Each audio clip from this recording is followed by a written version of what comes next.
कहीं न कहीं लोनलीनेस बहुत ज़्यादा फ़ील करते हैं। के बारे में एक चीज़ मैंने बहुत सुनी है कि जो दिल्ली है ना, वो या तो आपको बहुत ऊपर लेके जा सकता है या आपको बहुत नीचे गिरा सकता है। तो सैक्रिफ़ाइस देना डिमांड करता है ये एग्ज़ाम, क्योंकि इतना बड़ा एग्ज़ाम है तो सैक्रिफ़ाइस देना ही पड़ेगा। मुझे आता ही नहीं था फेलियर से डील कैसे करता है। फिर सबके अगले दिन तो मैं कॉल ही उठाती रही पूरा दिन। Behind every rank, behind every achievement, behind every success story, there's always a human story. Hello, Annyeong Yoruban. This is Deepika, and I welcome you all in this series called Dialogues with Deepika, where we invite armed people to have not so armed conversation. Today's guest is somewhat we will not categorize in the armed people because they have secured the rank 56 in UPPCS 2024 examination. And this is not just any other strategy videos, no. And I'm already clarifying it. We won't be talking about strategies, exam कैसे निकालना है, नहीं, ये उसके regarding है ही नहीं.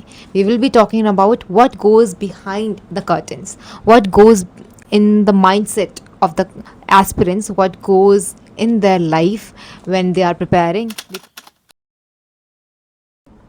Firstly thank you so much for having me here Deepika.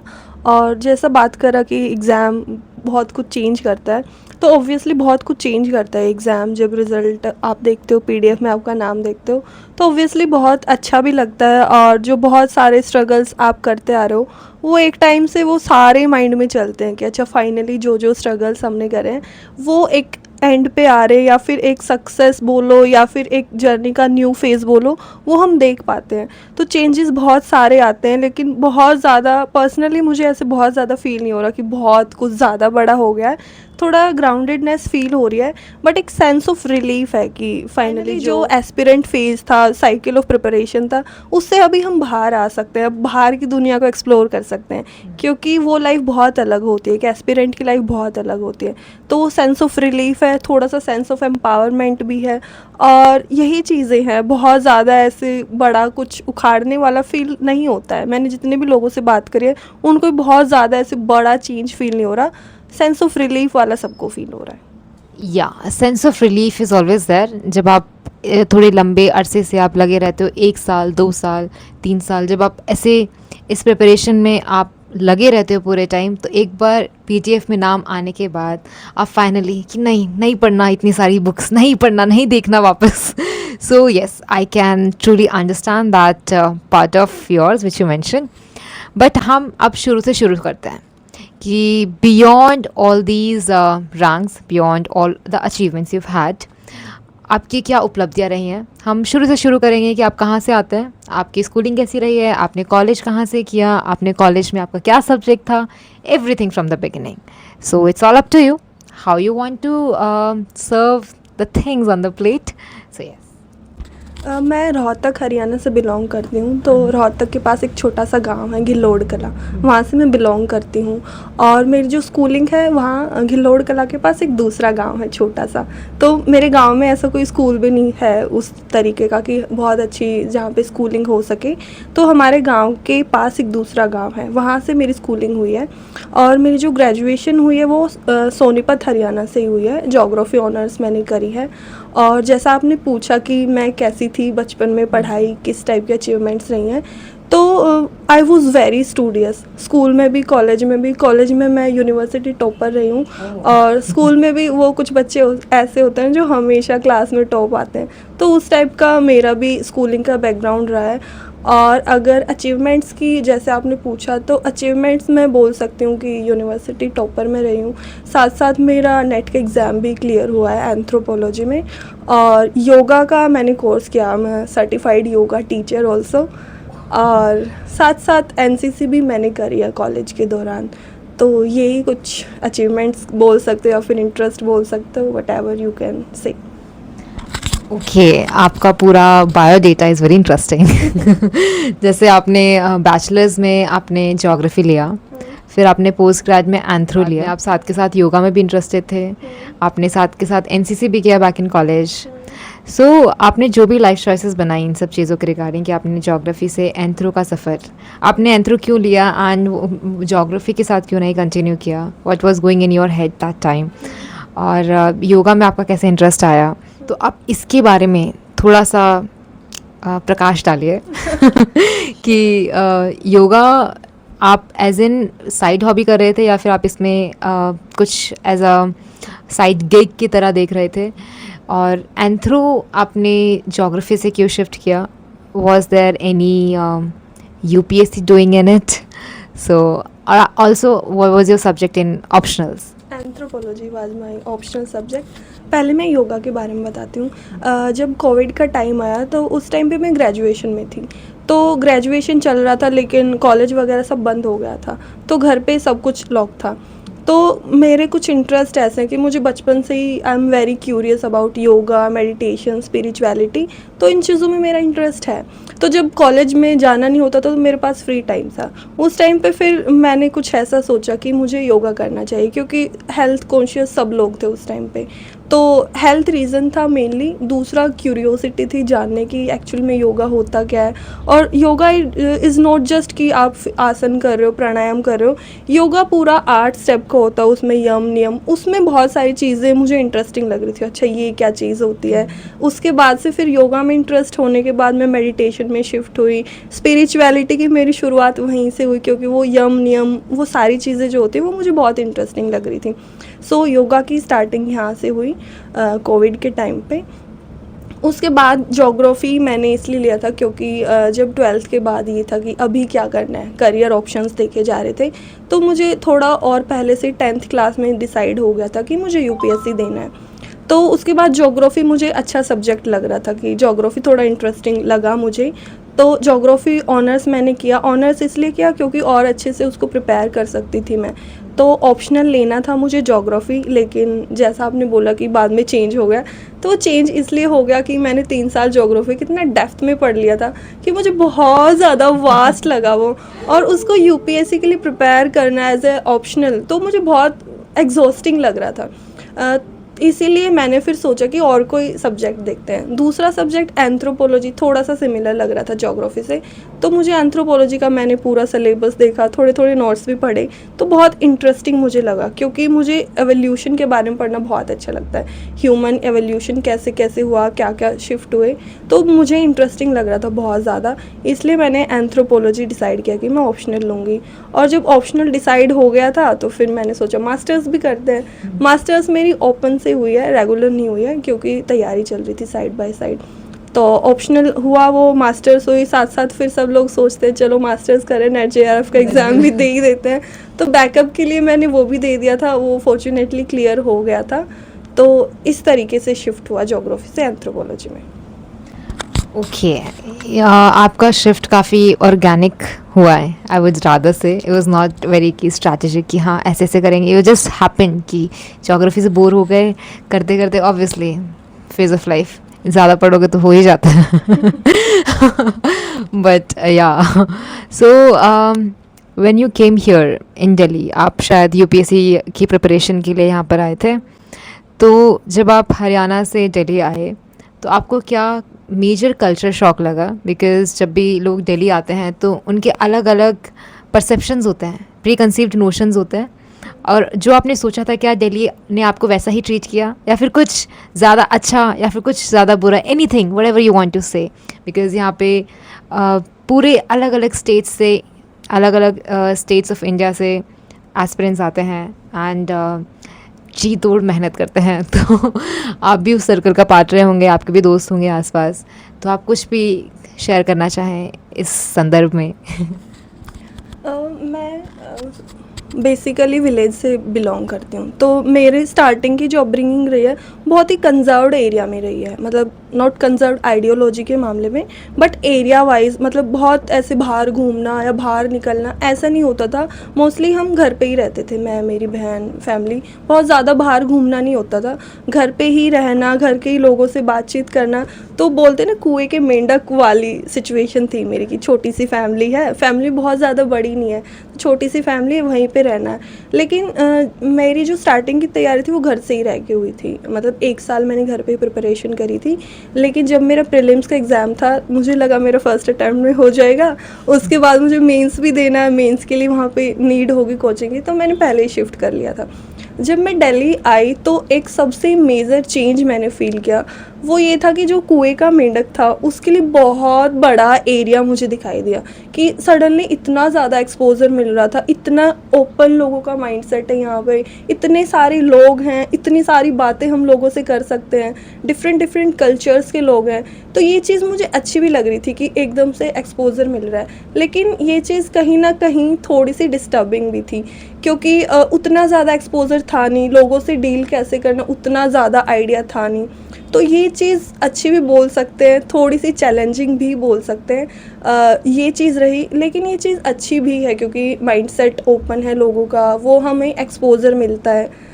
तो ये चीज़ मैंने थोड़ी सी फ़ील करी। लेकिन एक चीज़ जो मैंने दिल्ली के एनवायरनमेंट में फ़ील करी है कि यहाँ पे ना बहुत सारे लोग हैं, बहुत सारे लोग हैं, अलग अलग लोगों की सोच भी काफ़ी ओपन माइंडेड है, लेकिन स्टिल हम कहीं ना कहीं लोनलीनेस बहुत ज़्यादा फील करते हैं। जब गांव में थे थोड़े लोग थे लेकिन उनके साथ जो कनेक्शन था ना वो डीप था, लेकिन यहाँ पे लोग इतने सारे हैं पर जो कनेक्शन है ना वो कहीं ना कहीं थोड़ा सा शैलो मैंने फ़ील किया। और इसलिए मैंने खुद को बहुत ज़्यादा आइसोलेट कर लिया तैयारी के दौरान, बहुत ज़्यादा आइसोलेट, वो बोलते हैं ना रूम में पैक करके मैंने खुद को रखा। वो कहीं ना कहीं आगे जाके मुझे काफ़ी चैलेंजेस भी उसके हुए, लेकिन बहुत मतलब अच्छा था, मैं ये नहीं कहूँगी बुरा था। लेकिन दिल्ली के बारे में एक चीज़ मैंने बहुत सुनी है कि जो दिल्ली है ना वो या तो आपको बहुत ऊपर लेके जा सकता है या आपको बहुत नीचे गिरा सकता है। So it's totally up to you कि आप दिल्ली को कैसे यूटिलाइज़ करना चाहते हो। तो मैंने इस तरीके से यूज़ किया कि थोड़ा सा आइसोलेशन में रह के अपने ऊपर काम करने की कोशिश करी। तो ओवरऑल अच्छा एक्सपीरियंस रहा। ठीक है, तो आपने जैसे आइसोलेशन टेंडेंसी की जो बात की है, मैं आपसे पूरी तरह सहमत हूँ इस regarding. It has its own kind of warmth जो लोगों को बहुत टाइम तक रहने के बाद पता चलेगा। तो काफ़ी टाइम लग जाता है समझने में, रहने में। But since you have already mentioned about isolation tendency, we'll talk about in depth from a aspirant's perspective. क्योंकि जब हम इस प्रिपरेशन में होते हैं जनरली ये रिकमेंड करते हैं कि आप अपने आप को सबसे अलग कर लीजिए। कोई फेस्टिवल अटेंड नहीं करना है, कोई बर्थडे की पार्टीज़ में नहीं जाना है, अपने दोस्तों से मिलना बंद कर दीजिए। जनरली हर जगह पूरे इंटरनेट पे अगर आप देखोगे तो सब यही सजेस्ट करें कि मैंने ये करना बंद कर दिया था, दिस पेज ऑफ, बिकॉज मैंने ये सैक्रिफाइस किया। तो इसके अंदर आपका मीनिंग ऑफ सैक्रिफाइस क्या है? एंड अपार्ट फ्रॉम सैक्रिफाइस, अगर आप खुद को आइसोलेट कर लेते हैं तो ये आपके लिए कितना बेनिफिशियल साबित हो सकता है? तो आप इसके ऊपर थोड़ा प्रकाश डालें। जैसा बोला आपने कि थोड़ा सा आइसोलेशन करते हैं, सेक्रीफाइसेस देते हैं, तो सेक्रीफाइस देना डिमांड करता है एग्ज़ाम, क्योंकि इतना बड़ा एग्ज़ाम है तो सेक्रीफाइस देना ही पड़ेगा। अगर आप बहुत ज़्यादा ऐसे लीनियंसी रख रहे हैं अपनी लाइफ में या फिर अपनी सोशल बहुत ज़्यादा हो रहे हैं तो फिर अल्टीमेटली आपकी जो स्टडीज़ है वो हार्म होगी। वो चीज़ अच्छी है, आइसोलेशन भी थोड़ा सा ज़रूरी है, सेक्रीफाइसेस भी ज़रूरी हैं, लेकिन एक बैलेंस्ड अप्रोच रखना बहुत ज़्यादा ज़रूरी है। मैं बहुत ज़्यादा एक्सट्रीम केस में चली गई थी कि मैंने कम्प्लीटली आइसोलेट कर दिया था। मुझे याद है कि मैं अपनी मम्मी से भी एक एक हफ्ते में बात करती थी, डेली मेरी मम्मी से भी बात नहीं होती थी। फैमिली से तो मैं दूर रह ही रही थी, मेरे साथ सिर्फ मेरी सिस्टर थी, उससे भी ऐसे सिर्फ खाना खाने के टाइम बात होती थी, बहुत ज़्यादा बात नहीं होती थी। कम्प्लीटली आइसोलेशन का फेज़ था, मैं पूरा दिन पढ़ती रहती थी। तो ये चीज़ मैंने जब बहुत ज़्यादा एक्सट्रीम फेज़ में मैं चली गई ना, तो जो मेरी मेंटल हेल्थ थी वो बहुत ज़्यादा डिस्टर्ब हो गई। स्पेशली जब मैंने यूपीएससी का अटैम्प्ट दिया था तो एक फेलियर मेरी लाइफ में आया। मैंने बताया कि मैं बहुत ज़्यादा स्टूडियस थी, तो फेलियर कभी लाइफ में देखा नहीं था। तो जब वो फेलियर आया ना, उस फेलियर ने मेरी सारी फाउंडेशन हिला दी। तो मैं खुद मतलब फेलियर को डील नहीं कर पा रही थी, मुझे आता ही नहीं था कि फेलियर से डील कैसे करते हैं, मुझे पता ही नहीं था how to deal with the failure. तो जब वो फेलियर आया और ऊपर से फिर आइसोलेशन, वो भी एक्सट्रीम में, मैं कहीं नहीं जाती थी, दोस्तों से भी बात करना बंद कर दिया था। मेरे बहुत अच्छे दोस्त हैं कॉलेज टाइम के, स्कूल टाइम के, लेकिन उनसे भी मैंने बात करना बंद कर दिया था क्योंकि मुझे ये था मुझे फर्स्ट अटैम्प्ट में क्लियर करना है और मुझे कोई डिस्टर्बेंस नहीं चाहिए, कोई डिस्ट्रैक्शन नहीं चाहिए। लेकिन वो जो फेज़ था उसने मेरी मेंटल हेल्थ पे बहुत नेगेटिव इम्पैक्ट डाला। I literally went into depression और बहुत ज़्यादा ख़राब मेंटल हेल्थ हो गई थी। एग्ज़ाम फियर मेरे अंदर इतना ज़्यादा हो गया था कि जब भी एग्ज़ाम होता था उससे पहले मुझे एंजाइटी अटैक्स आते थे। वो इतना ज़्यादा एंशियस मैं रहने लग गई थी, बहुत फ्रस्ट्रेटेड, इरिटेटेड, बहुत ज़्यादा ये चीज़ें हो गई थी। तो मैं ये बोलूँगी कि ठीक है, सैक्रिफाइसेस दो, आइसोलेशन में भी ज़रूरी है, लेकिन बैलेंस्ड अप्रोच रखना बहुत ज़्यादा ज़रूरी है। थोड़ा फैमिली के साथ टाइम स्पेंड करना ज़रूरी है, बैलेंस रहिए, खुश रहेंगे। और पर्सनल एक्सपीरियंस से बता रही हूँ, जब मैंने वो आइसोलेशन वाला फेज़ तोड़ा ना, थोड़ा थोड़ा मैंने सोशल होना शुरू। सोशल का मतलब ये नहीं कि बहुत ज़्यादा आप पार्टीज़ में जा रहे हो, बहुत ज़्यादा लोगों से मिल रहे हो। एटलीस्ट जो आसपास के लोग हैं, फैमिली हैं, कुछ कुछ फ्रेंड्स हैं, उनके साथ भी ऐसे डेली थोड़ा थोड़ा बात करना मैंने शुरू किया ना, उसके बाद मेरी मेंटल हेल्थ अच्छी हुई। दूसरा मेडिटेशन है, मेडिटेशन ने मेरी बहुत ज़्यादा हेल्प करी है। वो जो डिप्रेशन बोलो या फिर जो मेंटल हेल्थ इश्यूज़ थे, उस टाइम पे मेडिटेशन ने मेरी बहुत ज़्यादा हेल्प करी है। तो कोई ना कोई एक चीज़ ऐसी ज़रूर होनी चाहिए। मेरे लिए मेडिटेशन था, आपके लिए कोई गेम हो सकता है या और कुछ हो सकता है, it's totally up to you. तो कुछ ना कुछ एक ऐसी चीज़ ज़रूर होनी चाहिए। दूसरी एक चीज़ मैं बोलूँगी कि जो हमारे कुछ ऐसे बॉन्ड्स होते हैं जिनके साथ हम सब कुछ शेयर कर सकते हैं। मेरे लिए मेरी सिस्टर है वो, तो वो बॉन्ड्स मेंटेन रखना बहुत ज़्यादा ज़रूरी है। बेशक आप कितना ज़्यादा पढ़ाई कर रहे हो, कैसा भी फेज़ चल रहा हो, वो मेंटेन रखेंगे तो जो फेलियर हुआ या फिर कोई भी इशू हुआ, उससे हम इजीली डील कर सकते हैं। तो मैंने ये 2 चीज़ें सीखी हैं कि एक तो कोई हॉबी होनी चाहिए, मेडिटेशन है। दूसरा जो आपके कुछ ऐसे बॉन्ड्स हैं, कुछ ऐसे कनेक्शंस हैं जो रहने ही चाहिए आपके साथ। तो इस तरीके से मैं उस फेज़ से बाहर निकल पाई, जो कि मैंने बहुत कुछ सीखा भी उस फेज़ में। I won't say completely negative phase था। जो फेलियर आया उसने एक मैच्योरिटी मुझे सिखाई, जो अभी सक्सेस मिल रही है उसको होल्ड करने की कैपेसिटी मेरे अंदर डेवलप करी। मे बी फर्स्ट अटैम्प्ट में हो जाता तो मैं कुछ अलग बिहेव कर रही होती। अभी जो हम्बलनेस है, ह्यूमिलिटी है, जो ग्राउंडेडनेस है, वो शायद फेलियर ने मुझे सिखाई है। ये पूरा प्रिपरेशन का जो फेज़ रहा है, 1.5 साल का तो यूपी पीसीएस वाला ही फेज़ रहा, तो वो भी अलग स्टोरी है कि इतना लंबा टाइम है उसमें मैनेज करना सब कुछ। तो वो वाला जो क्वेश्चन था, बैलेंस अप्रोच से ही आई वुड से कि बैलेंस्ड अप्रोच रखना बहुत ज़्यादा ज़रूरी है। जैसा आपने बैलेंस्ड अप्रोच की बात की है, मैं आपसे पूरी तरह सहमत इस केस में, because we should always go with मध्यम मार्ग, as like the Buddhist philosophy is all about मध्यम मार्ग। आप ज़्यादा ना तो एक्सट्रीम करिए और उसका ऑपोजिट भी मत कीजिए, बट अगर आप बीच में रहते हैं, आप हर कुछ बैलेंस करके करते हैं, तो सब कुछ आपकी लाइफ में सेटल डाउन होने लगता है। तो thank you so much for focusing on that aspect, जो कि ज़्यादातर लोग नज़रअंदाज करते हैं, क्योंकि मेंटल हेल्थ का जो इशू है वो बहुत ही सेंसिटिव हो जाता है जब आप किसी भी बड़े एग्ज़ाम के लिए तैयारी करते हैं। किसी भी एग्ज़ाम के लिए, I would rather say, not just बड़ा एग्ज़ाम और छोटा एग्ज़ाम, कुछ होता नहीं है वैसे तो, it's just all subjective anyways. Yeah because yeah so it's all about perception, ideas. मैं जनरली हर इस चीज़ को नकारती हूँ कि बड़ा छोटा, I don't believe in hierarchy anyways. So that's that. As you mention that एक इमोशनल सपोर्ट होना बहुत ज़रूरी है आपकी इस पूरी जर्नी में, considering being a girl.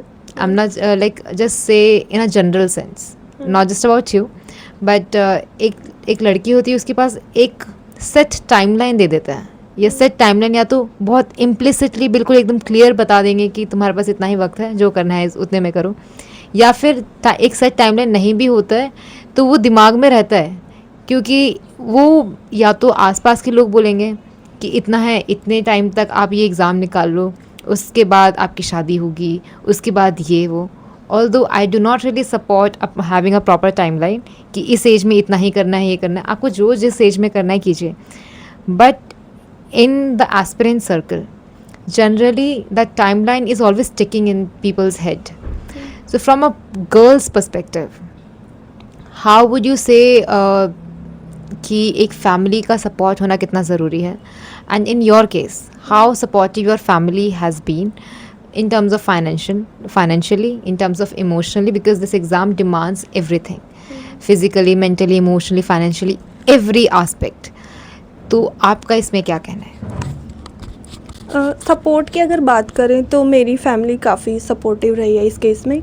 Specially जो अर्ली फेज़ था, स्टार्ट करना था प्रिपरेशन, उस टाइम पे बहुत सारे लोग ये बोल रहे थे कि ये तो बहुत बड़ा एग्ज़ाम है, पहले कोई छोटी जॉब पकड़ो ताकि फाइनेंशियल स्टेबिलिटी आए, ऊपर से तुम लड़की हो, कल को तुम्हारी शादी भी होनी है, तो इस एग्ज़ाम में क्या पता कितना टाइम लग जाए, तो कोई छोटा एग्ज़ाम पकड़ो पहले। लेकिन मेरी फैमिली ने मुझे उस टाइम पे काफ़ी सपोर्ट किया कि नहीं, जो तुम्हारा ड्रीम है, क्योंकि मुझे 10th क्लास से था कि मुझे सिविल सर्विस एग्ज़ाम ही देना है, तो मेरी फैमिली ने उस टाइम पे मुझे काफ़ी सपोर्ट किया, और नॉट जस्ट उस टाइम पे, बाद में भी जब एक फेलियर देखने के बाद भी, मतलब शादी का प्रेशर नॉर्मली लड़कियों पे रहता है। इवन मैं बहुत प्रिविलेज्ड फील करती हूँ इस केस में, क्योंकि मेरे पड़ोस की 2-3 लड़कियाँ हैं जिनको मैंने देखा है, उस टाइम पे वो शायद 12th में थी, उनकी ग्रेजुएशन भी कंप्लीट नहीं हुई थी, उनकी शादी हो गई थी।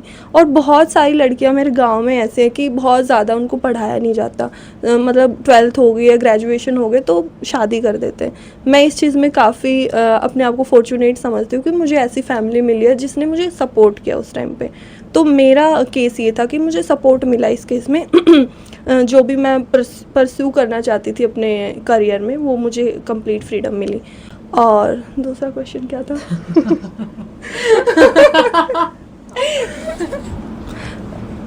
जैसे आपने पूछा कि इमोशनल सपोर्ट, क्योंकि बहुत सारे चैलेंजेस एक एस्पिरेंट फेस करता है अपनी लाइफ में, तो सेम मेरे साथ भी ऐसा था, बहुत सारे चैलेंजेस मैंने भी फेस किए। तो उस टाइम पे फैमिली का रोल, या फिर जो आपके कुछ ऐसे रिलेशंस हैं आपकी, मेरे केस में मेरी बहन ने बहुत ज़्यादा सपोर्ट किया मुझे, ना सिर्फ मेंटली, इमोशनली, यहाँ तक कि उसने मुझे फाइनेंशियली भी सपोर्ट किया बहुत ज़्यादा मेरी जर्नी में। तो मेरे केस में मेरी बहन का बहुत बड़ा रोल रहा है। अलग अलग लोगों के लिए अलग अलग हो सकते हैं, किसी के लिए फैमिली हो सकती है, किसी के लिए फ्रेंड्स हो सकते हैं, लेकिन मैं वही चीज़ बोलूँगी कि कुछ कनेक्शंस रखिए, बहुत ज़्यादा रिजिड होना नहीं चाहिए। मैं पर्सनल एक्सपीरियंस से बता रही हूँ, ना तो बहुत ज़्यादा रिजिड होना चाहिए, ना बहुत ज़्यादा एक्सट्रीम में जाना चाहिए। तो इमोशनल जो भी आपका फेज़ है उससे डील करने का यही तरीका है कि कुछ कनेक्शंस रखिए आपके बहुत जो क्लोज हों, जिनके साथ आप सब कुछ शेयर कर सकें, जो आपको जज ना करें। अगर आप फेलियर फेस भी कर रहे हैं तो भी आपको सपोर्ट करे आपकी जर्नी में। और दूसरा, कोई हॉबी रखिए, ये चीज़ मैंने पहले भी बोली थी, कोई कुछ ना कुछ ऐसी हॉबी रखिए। बहुत सारे लोग ड्राइंग करते हैं, बहुत सारे लोग पेंटिंग करते हैं, ऑल्दो बहुत ज़्यादा टाइम नहीं मिलता तैयारी के दौरान, मैं ये भी समझ रही हूँ, लेकिन जितना भी 15-20 मिनट, हाफ एन आवर आप निकाल सकते तो वो निकाल लेना चाहिए। अगर आपकी मेंटल पीस कॉस्ट पे है तो वो आप कर सकते, ताकि आप और अच्छे से पढ़ पाए, आपकी प्रोडक्टिविटी इंक्रीज़ हो पाए। ठीक है, तो ये सब तो बातें हो गई एक एस्पिरेंट के जीवन की। आप एस्पिरेंट फेज में जो भी चीज़ें आप फेस करते हो, behind the scenes, the things which no one talks about, we have talked about that. Now let's move forward. Now we are just jumping कि एक एस्पिरेंट से डायरेक्ट लिस्ट में नाम. Okay, so when you saw your name in the list, what was your immediate reaction? Who was the first person whom you contacted? And वो list आपने देखी थी या किसी और ने देखी थी? किसने बताया? So अब हम उसके बारे में बात करेंगे. So it's all up to you. जिस दिन रिज़ल्ट आना था, बहुत लेट रिज़ल्ट आया था, 11:55 के अराउंड मैंने देखा था रिज़ल्ट आया था। तो उस दिन वैसे मैं और मेरी बहन सेम पीजी में रहते हैं, हम एक साथ रहते हैं, बट मेरी बहन घर गई हुई थी। I was alone in my room in PG. तो जब मैंने लिस्ट में नाम देखा तो एक सेंस ऑफ रिलीफ ही था मुझे कि फाइनली वो जो फेज़ है वो ख़त्म हो गया, लिस्ट में नाम आ गया, सिलेक्शन हो गया। बहुत ज़्यादा ऐसे ओवरवेलमिंग फील नहीं हुआ था, शांति, पीसफुल, अच्छा फील हो रहा था, यही था। एक और क्वेश्चन आपने पूछा कि किसको कांटेक्ट किया था। कांटेक्ट मैंने मेरी सिस्टर को किया था, क्योंकि सबसे पहले मैं उसी को बताती हूँ सब कुछ। मम्मी और सिस्टर साथ में ही थे घर पे, तो मुझे लगा दोनों को एक साथ ही बताऊँगी, लेकिन बहुत ज़्यादा रात हो गई थी, 12 बजे के आसपास मैंने कॉल किया था, वो सो रही थी। फिर मैंने उसको बताया कि रिज़ल्ट आ गया है और लिस्ट में नाम है, सिलेक्शन हो गया, इस पोस्ट पे हुआ है। तो फिर खुश हुई वो भी बहुत, वो मुझसे ज़्यादा खुश थी। जब घर वालों को ज़्यादा खुश देखा तब मुझे लगा कि हाँ कुछ तो हुआ है। दूसरों को खुश देख के फील होता कि कुछ हुआ है। तो फिर सब लोग बहुत ज़्यादा खुश हो गए। फिर पीजी में बताया, पीजी में भी सब लोग खुश हो गए, पार्टी स्टार्ट हो गया। वो मुझसे ज़्यादा खुश लग रहे थे, पीजी में भी सब लोग बहुत खुश थे, पार्टी वार्टी उन्होंने खुद से सब अरेंज किया। तो फिर चलता रहा, फिर सबको रिलेशंस में सबको पता चल गया, रिलेटिव्स को कॉल आने लग गए। अगले दिन रात को तो नहीं आए, अगले दिन सुबह सबको बताया। फिर सबके अगले दिन तो मैं कॉल ही उठाती रही पूरा दिन। मैंने अपनी लाइफ में सबसे पहली बार इतने सारे लोगों से बात करी है। तो अच्छा भी लग रहा था कि सब लोग भी खुश हैं, औरों को देख के और खुशी फील हो रही। जैसे बोलते हैं कि खुशियाँ बांटने से बढ़ती है। So she saw that literally. तो वही है कि शुरू में देखा कि हाँ ठीक है, लिस्ट में नाम आ गया, कौन सी बड़ी बात हो गई। फिर अच्छा सब बता रहे हैं कि अरे लिस्ट में नाम आ गया, बहुत बड़ी बात हो गई है। तब शी रियलाइज ओ अच्छा कुछ कर दिया क्या. But yeah like this whole process is very humbling in nature कि लास्ट में अगर सब कुछ हो जाता है तो भी लाइक हाँ ठीक है इतनी तो मेहनत की थी. इतना तो होना था. But it's nice. Now we are jumping again back to the aspirant phase जिसके अंदर I will be asking certain questions कि आपका क्या डिमीनर रहा है, आपने आपकी क्या मानसिक स्थिति रही है उस दौरान, मानसिक स्थिति इन अ पॉजिटिव लाइट, कि कितना प्रेशर रहा है मेंस लिखते टाइम, कितना प्रेशर रहा है इंटरव्यू में जाते टाइम, एंड कंसिडरिंग ये वाला क्वेश्चन वैसे जनरली नहीं पूछते, I am just asking out of pure curiosity. Coming you are from Haryana, coming from Haryana जहाँ पे साड़ी का इतना चलन नहीं है तो साड़ी के साथ आपका क्या स्ट्रगल रहा है? तो मैं उसके भी बारे में पूछना चाहूँगी. मेंटल स्टेट स्टार्टिंग में तो जब बताया मैंने कि यूपीएससी में फेलियर देखने के बाद बहुत ही ख़राब था, बहुत ही वर्स. जो मैंने अपनी लाइफ का जो डार्केस्ट फेज़ है ना वो इस प्रिपरेशन में देखा है. उससे पहले कुछ इतना ज़्यादा सीवियर मेरी लाइफ में नहीं हुआ था कि मैं इतनी ज़्यादा डिप्रेस्ड या फिर मेंटल हेल्थ इतनी ज़्यादा ख़राब हो जाए. तो वो फेज़ मैंने देख चुकी थी मैं इस जर्नी में. तो धीरे धीरे फिर मैं मेडिटेशन से कनेक्ट हुई, तो वो जो चीज़ें थी, जो मेंटल हेल्थ जो इतनी वर्ष चली थी, वो धीरे धीरे सही होना शुरू हो गई थी. तो फिर ऐसा बोलते बहुत सारे लोगों से मैंने ये भी सुना है कि बहुत सारे जो सेलेक्टेड हैं वो बताते हैं कि जब इतना फेलियर आप देख लेते हैं ना, फिर उसके बाद फिर आप सरेंडर मोड में ज़्यादा हो जाते हो कि ठीक है देख लेंगे जो होगा. तो मेरे साथ भी सेम ही सिचुएशन थी कि जब वो एक फेलियर मैंने देख लिया था, उसके बाद मैं बहुत ऐसे सरेंडर मोड में आ गई थी कि ठीक है मैं अपना बेस्ट दे रही हूँ, जो मेरे लिए बेस्ट होगा वो मुझे मिल जाएगा. तो प्रीलिम्स तक तो जो पीसीएस वाला एग्ज़ाम था, प्रीलिम्स तक तो सेम ही मेंटल स्टेट थी मेरी, बहुत ज़्यादा ऐसे अच्छी नहीं बोलूँगी मैं. लेकिन जब मैंने प्रीलिम्स दे दिया था ना, उसके बाद में मेडिटेशन से जुड़ी थी. दिसंबर 2024 में एग्ज़ाम हुआ था प्रीलिम्स का, उसके बाद में मेडिटेशन से कनेक्ट हुई. तो कुछ महीने मैंने मेडिटेशन कर चुकी थी जब मेंस का एग्ज़ाम हुआ था. तो I could see a clear difference कि जो पहले मैं थी और जो बाद में मैं थी. प्रीलिम्स के टाइम पे मेरा माइंडसेट कैसा था, मेंस के टाइम पे मेरा माइंडसेट कैसा था, बहुत ज़्यादा डिफरेंस मैंने अपने अंदर फील किया माइंडसेट के केस में. और मैं ये बोलूँगी कि जो मेरा एग्ज़ाम क्लियर होने में और ना क्लियर होने में सबसे बड़ा रोल रहा है वो माइंडसेट का रहा है. क्योंकि पढ़ाई तो मैं कर ही रही थी, बहुत ज़्यादा पढ़ाई सब लोग करते हैं, लेकिन जो चेंज हुआ रिज़ल्ट आने में और रिज़ल्ट ना आने में, वो माइंडसेट का ही मैं बोलूँगी. वो माइंडसेट मेरा चेंज हुआ मेडिटेशन से बहुत ज़्यादा. तो ये वाला मेंटल स्टेट मेंस के टाइम पे अच्छा हो गया था, बहुत सही था. काफ़ी चिल मोड में मैंने मेंस दिया था, इतना ज़्यादा स्ट्रेस नहीं था. और फिर मेंस क्लियर हो गया था. उसके बाद इंटरव्यू के लिए मुझे बहुत ज़्यादा टाइम मिला नहीं था, मेरा बहुत अर्ली फेज़ में था. तो 10 दिन ही मुझे मिले थे, 10-12 दिन इंटरव्यू की प्रिपरेशन के लिए. इंटरव्यू में थोड़ा सा नर्वस फील करी थी क्योंकि मैंने अपनी लाइफ में कोई इंटरव्यू ही नहीं दिया था अभी तक. ऑल्दो मॉक इंटरव्यू दिए थे मैंने. मॉक इंटरव्यू देने के बाद थोड़ा सा कॉन्फिडेंस मेरा बूस्ट हुआ था, क्योंकि ये चीज़ मेरे अंदर थोड़ी सी आ रही थी कि मैं तो गांव से बिलोंग करती हूँ और दिल्ली में भी मैंने बहुत ज़्यादा एक्सपोजर नहीं लिया है, मतलब आइसोलेशन ही में मैं ज़्यादा रही हूँ. तो ये चीज़ मुझे थोड़ा सा कर रही थी डिस्टर्ब कि क्या मैं अच्छे से परफॉर्म कर पाऊँगी इंटरव्यू में. फर्स्ट इंटरव्यू है लाइफ का. लेकिन जो मैंने मॉक्स दिए थे उसमें मुझे लगा कि मैं ठीक ठाक परफॉर्म कर लूँगी. तो ये वाला जो इंटरव्यू का फ़ेज़ था वो मुझे बहुत अच्छा लगा था, क्योंकि उस फेज़ में मैं अपने बारे में बहुत ज़्यादा जान पा रही थी. क्योंकि interview is not like interview, it's like personality test. तो मुझे अपने बारे में बहुत कुछ जानने को मिल रहा था. 10 दिन ही थे, लेकिन 10 दिनों में मैंने अपने बारे में बहुत कुछ सीखा, बहुत कुछ जाना. और साड़ी का पूछा, साड़ी का एक थोड़ा सा इमोशनल कनेक्शन मैं बोलूँगी कि मुझे बचपन से साड़ी बहुत ज़्यादा पसंद है. लेकिन मुझे ये था कि मैं साड़ी तभी पहनूंगी जब मेरा इंटरव्यू होगा. तो मैनिफेस्टेशन बोलो कुछ भी बोलो, जब मेरा इंटरव्यू आया तो मैंने फ़र्स्ट टाइम साड़ी तभी पहना था. मॉक में थोड़ा प्रैक्टिस हो गया था, तो बहुत बिल्कुल भी प्रैक्टिस नहीं था मेरा साड़ी का. तो थोड़ा सा वो लग रहा था कि will I be able to handle, लेकिन हो गया ठीक ठाक मैनेज. थोड़ा मॉक इंटरव्यू में प्रैक्टिस हो गया था, मैनेज कर लिया. लेकिन इतने भी अच्छे से फ्लो स्टेट के साथ मैं कैरी नहीं कर पा रही थी साड़ी. अब धीरे धीरे वो हो रहा है. अब वो जो मेरा साड़ी पहनने वाला जो अंदर से जो फील होता है कि मुझे साड़ी पहनना, अब वो मैं पहन सकती हूँ एज एन ऑफिसर. तो साड़ी के साथ ये एक्सपीरियंस रहा है. तो जैसा आपने बोला कि सारा जो गेम होता है वो माइंडसेट का होता है, and I would like to add to that कि मेरे पापा ना काफ़ी, हम लोग बहुत दोहों में बातचीत करते हैं तो ना वो पूरे टाइम बस ये बोलते रहेंगे कि बेटा मन के हारे हार है, मन के जीते जीत तो आपको बस अपने मन में बिठाना है कि आप कुछ कर सकते हैं तो आपसे हो जाएगा, तो आपको बस अंदर डर नहीं लेकर आना है।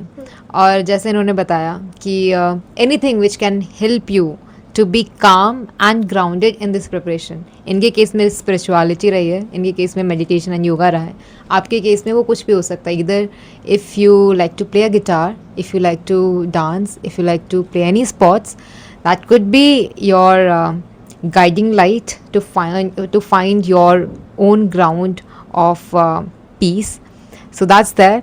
And sari wala factor was something I was not expecting, but it's nice that was your first time wearing the sari. तो बहुत बढ़िया, अच्छा है अब तो आप साड़ी ही पहनोगे with pride. So yes, that's there. We'll be doing some fun round. We have covered almost every part of her journey, and now we'll be doing a little quiz sort of thing where you have to answer things rapidly. The answer should be rapid, okay? You don't have to think about it much, okay? I'll try my best. Yeah, I've prepared certain questions. Okay, so one word to describe your UPPCS journey. Maturity, I would say. Okay, maturity it is. One thing Delhi taught you that Haryana never could. Freedom. Yeah, that's so true. Okay, so one topper advice which you slightly disagree with. बहुत ज़्यादा पढ़ना पड़ता है, 24 घंटे पढ़ना पड़ता है, तो आई डोंट थिंक कि इतना ज़्यादा वर्स्ट केस में आपको जाना होता है कि 18 घंटे 12 घंटे।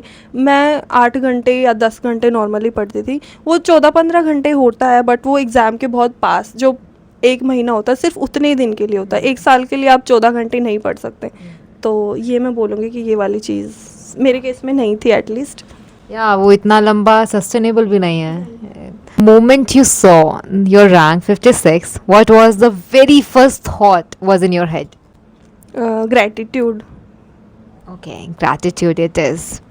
During your lowest phase, what kept you going? Ambition, discipline, or spirituality? Spirituality. I kind of knew this answer, but I was like, okay, let's give it a shot anyways. Which phase was mentally harder? Preparing for the exam or waiting for the results? Preparing for the exam मेरे case में, क्योंकि जब result का wait हो रहा था तो मैं ऑलरेडी बहुत सारी चीज़ों में इन्वॉल्व थी। स्पिरिचुअलिटी, बहुत ज़्यादा टूर्स एंड ट्रैवल्स मैंने करना स्टार्ट कर दिया था, तो वेटिंग वाला बहुत ज़्यादा नहीं रहा मेरे केस में, प्रिपरेशन वाला रहा था, क्योंकि एग्ज़ाम का साइकिल ही बहुत ज़्यादा बड़ा था, 1.5 ईयर का था, तो प्रिपरेशन वाला मेरे केस में था। Okay. What is one thing people don't understand about aspirants battling anxiety or depression? One thing तो आई वुड से कि बहुत ज़्यादा पढ़ने के बाद भी जब ये पॉसिबल है कि बहुत ज़्यादा पढ़ने के बाद भी आपको फेलियर का सामना करना पड़ सकता है, बहुत ज़्यादा पढ़ने के बाद भी रिज़ल्ट नहीं मिले हो सकता है, तो लोगों को ये समझ नहीं आता कई बार कि पढ़ रहे हैं, मतलब ये पढ़ ही नहीं रहे होंगे, फिर इनका रिज़ल्ट नहीं आ रहा, इसका मतलब ये मस्ती ज़्यादा कर रहे हैं, पढ़ाई कम कर रहे हैं। तो ये चीज़ मैं बोलूँगी कि बहुत ज़्यादा पढ़ने के बाद भी हो सकता है एग्ज़ाम क्लियर ना हो। Yeah, that's true. That's true. I've seen a lot of people who have literally done PhD while preparing for these exams, but when they could not clear it, बहुत easy होता है किसी के लिए भी बोलना कि जिन्होंने पन्ने कभी नहीं पलटे वो आ जाएंगे पूछने, हिसाब लेने, अच्छा कितना पढ़ा, नहीं हुआ। So yeah, complete this sentence. Success is not just about clearing an examination. It is about living the way you want. Okay, living the way you want. Peacefully and happily, जैसे आप लाइफ जीना चाहते हो उस तरीके से जी पाओ, life में piece हो, हैप्पीनेस हो, तो I would say success is about that. Okay. And since we are talking about success, and I would like you to answer one question कि एक कन्वेंशनल नोशन होता है कि आपने ये एग्ज़ाम निकाल लिया तो आप सक्सेसफुल हो, आप ये जॉब कर रहे हैं तो आप सक्सेसफुल हो। सक्सेस की अलग अलग मीनिंग्स हो सकती हैं, सक्सेस का कोई मापदंड नहीं है मेरे हिसाब से, बट समाज ने एक मापदंड तय कर रखा है कि आपने ये किया है तो ही आप सक्सेसफुल हो। आपकी इस पे क्या राय है? I think success is a very subjective thing कि मतलब किसी के लिए सक्सेस कुछ और हो सकती है, आपके लिए कुछ और हो सकती है, मेरे लिए कुछ और हो सकती है। तो आई डोंट थिंक कि सोसाइटी को ऐसे पैरामीटर सेट करने चाहिए कि ये एग्ज़ाम क्लियर होगा तब आप सक्सेसफुल हो, या आप इतने पैसे कमा रहे हो तो आप सक्सेसफुल हो, या आप अपनी लाइफ में सेटल्ड हो, मैरिज हो गई है, किड्स हो गए, उसके बाद आप सक्सेसफुल हो। ऐसा कुछ भी, मुझे लगता है ऐसा कुछ भी नहीं है। सबका मीनिंग बहुत ज़्यादा सब्जेक्टिव है सक्सेस का। तो मेरे केस में, जैसे मैंने बोला कि मेरे केस में सक्सेस का मतलब है living the way I want, मतलब जैसे मैं जीना चाहती हूँ वैसे अपनी लाइफ जी पाऊँ, पीसफुली जी पाऊँ, हैप्पीली जी पाऊँ, जो भी मैं अपनी लाइफ में परसू करना चाहती हूँ वो परसू कर पाऊँ। तो मेरे लिए ये मीनिंग है सक्सेस का। So, this was all it about this conversation. We have talked about her journey, we have talked about aspirants' life behind the curtains, what goes in their head while preparing the examination, anxiety, depression, about all sort of physical, mental, financial torture, what a person goes through in this whole phase. So we have talked about it majorly instead of all those TED talks generally we get to see in the toppers talk.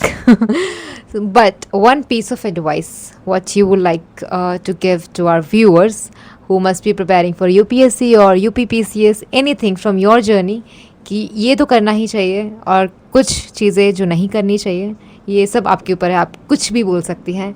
The whole platform is yours. One piece of advice I would like to say कि never stop believing in yourself. बहुत ऐसे tagline जैसा लग रहा है सुनने में, but इसको फॉलो करना बहुत मुश्किल होता है। कई बार ऐसी सिचुएशंस आती हैं कि आप नहीं बिलीव कर पाते अपने आप ऊपर, स्पेशली जब आप फेलियर फेस कर रहे होते हो या कोई और फैमिली की तरफ से चैलेंज फेस कर रहे होते हो, तो वो बिलीव अपने ऊपर कहीं ना कहीं टूटने लगता है, सेल्फ डाउट आना शुरू हो जाता है। तो उस वही टेस्ट है आई वुड से कि आप सही में अपने ऊपर बिलीव करते हो या नहीं करते हो, सही में आपको अपनी कैपेबिलिटीज़ के ऊपर ट्रस्ट है या नहीं है। तो ये चीज़ मैं बोलूँगी, जब भी चैलेंजेस आए ना तो वो समझ लीजिए कि वो आपके सेल्फ बिलीव का टेस्ट है। तो never stop believing in your self. और एक चीज़ और बोलना चाहूँगी, जो मैं पहले भी बोल चुकी हूँ कि आपके कुछ कनेक्शंस बहुत ज़्यादा स्ट्रॉन्ग होने चाहिए लाइफ में। फ्रेंड्स हो सकते हैं, फैमिली हो सकती है, कोई भी हो सकता है, लेकिन कुछ ना कुछ कनेक्शंस ऐसे होने चाहिए जहाँ पे आप फॉल बैक कर सको। अगर लाइफ में कुछ भी नहीं हो रहा है तो at least you have some people to support you in every phase of your life. तो वो चीज़ है। और दूसरा मैं तो बोलूँगी मेडिटेशन सबको करना चाहिए। मेडिटेशन ट्राई करिए, आप लोग करें, या फिर और कोई हॉबी आप चूज़ कर सकते हैं ताकि आपकी जो मेंटल स्टेट है वो थोड़ा सा स्टेबल रह सके। सो यही पीस ऑफ एडवाइस है। और things not to do aspirants के लिए, मतलब प्रिपरेशन के पर्पज़ से बोलूँगी, बहुत ज़्यादा सोर्सेज के पीछे नहीं, सब लोग बोलते हैं यही, वो रिपीटेड चीज़ हो जाएगी। बहुत ज़्यादा सोर्सेज के पीछे नहीं भागना है, लिमिटेड सोर्सेज रखने हैं। और बहुत ज़्यादा जो मार्केट में चीज़ें बोलते हैं कि इतने घंटे पढ़ना है, उतने घंटे पढ़ना है, जो आपके लिए 8-10 घंटे आप डेली अगर कंसिस्टेंसी के साथ पढ़ पा रहे हैं तो वेल एंड गुड है, आप कर लोगे अगर आप रेगुलरली इतना आवर्स दे पा रहे हो। तो यही चीज़ें हैं। बहुत ज़्यादा ऐसे कुछ करना या नहीं करना वो आपके ऊपर भी है, आप खुद से फील करिए कि आपको क्या सही लग रहा है। नोबडी कैन गाइड यू, आपको अपने बारे में सबसे ज़्यादा पता है। कोई आपको बता नहीं सकता कि ये करिए वो करिए, जो आपको ठीक लगता है अपनी समझ के अकॉर्डिंग सबकी बातें सुनिए, लेकिन जो आपको अपनी जर्नी के लिए ठीक लग रहा है वो फॉलो कीजिए।